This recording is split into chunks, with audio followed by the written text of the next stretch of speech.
Oikodome means building up. It's a term that one of the designers working with the architects for our revitalization at the museum attached to that sort of design of building up.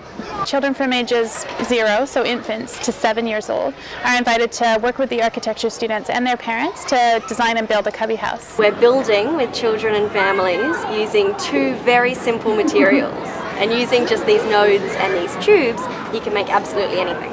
The public's response has been, this is great, this is fantastic, we love this, can we buy the materials? The volunteers that we've been working with are architecture students from UTS, UNSW and Sydney Uni. Hi, my name's Natalie.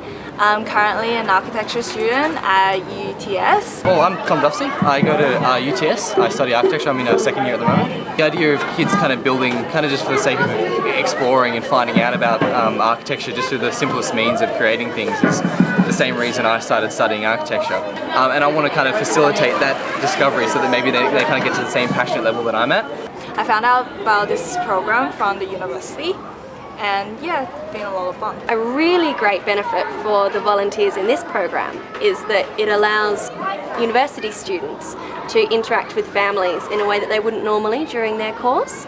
And it can be quite exciting building something and getting a children's perspective on what you're making. Sometimes the kids can surprise you, and that you'll think they'll build it a certain way, but then they'll just kind of turn it on its head and do something you just completely didn't expect. What I like is working with all the little kids, just inspiring them to use their imagination, really. For the students, the benefit is that they're working with a different demographic, they're working in a different environment, they're taken out of their comfort zone of students, teachers, and professionals, and having to explain their craft to somebody else.